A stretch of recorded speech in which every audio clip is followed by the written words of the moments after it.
Welcome to the deep dive. Today we're digging into some material you sent us on LuminoTeeth Whitening Powder. It's being pushed as this uh, powerful but gentle alternative to the usual whitening stuff. Exactly. And our mission here is pretty straightforward. We're going to put those really compelling product claims up against the brand's actual digital footprint. Basically, does the marketing promise match what we can actually verify? Okay, so let's start with the product itself. What are they saying it is?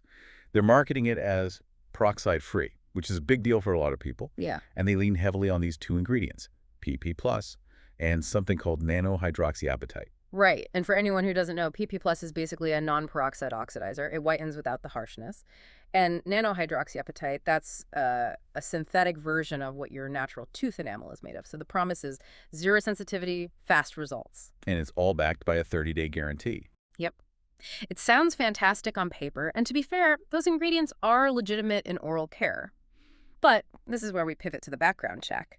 We ran the website, luminoteeth.com, through some digital analysis tools, Scam Advisor, for instance, Yeah. and it gets consistently flagged, low trust rating, marked as potentially risky. Wait, okay, if the ingredients are real, couldn't this just be a small startup? Someone new who hasn't dotted all their I's yet. Hmm? Is a low trust score always a guaranteed scam? That is a really important question. And you're right, it's not just about being new. I mean, the domain is barely a year old. But the bigger problem is that they are actively hiding their ownership details. Hiding them. Completely. And that's not just about transparency. Think about it. If the product causes a real medical issue or you just need a refund, hiding ownership makes it almost impossible to hold anyone accountable. It suggests they're trying to fly under the regulatory radar. Okay, so we've got a weak digital foundation here. Let's go back to those product promises, because they are dramatic. We're talking instant whitening, major color improvement really fast, and absolutely zero sensitivity. It's just wild how professional the website looks, but they didn't bother with, like, a transparent domain registration.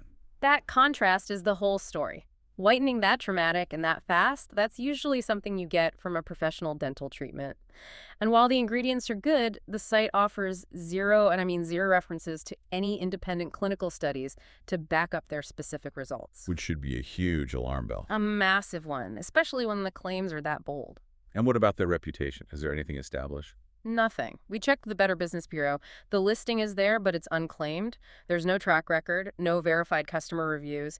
So this lack of any external profile just makes it impossible for you as a consumer to verify anything they're saying. So the bottom line, what does this all mean for you if you're looking at this product? Our high-risk assessment is pretty clear. This is a real website selling a real product. But the imbalance between the super strong marketing and all these fundamental red flags, low trust, hidden owner, it just means it's a high-risk purchase, at least if you're expecting those guaranteed dramatic results they promise. Okay, so say you still want to try it. What's the smart way to do that? If you do decide to take the plunge, be smart about how you pay. Always use a secure method, a credit card or a service like PayPal. That gives you a layer of financial protection. You can dispute the charge if the product just completely fails to deliver on those very, very strong claims. So this deep dive really shows how even sophisticated sounding ingredients can't cover up basic digital red flags, like hiding who owns the domain. That imbalance is really your biggest warning sign. Exactly. So here's our final thought for you to chew on. What other areas rely on these powerful, quick-fix claims where independent verification is almost impossible to find? Where else should you be checking for hidden ownership details before you decide to trust a brand with your money?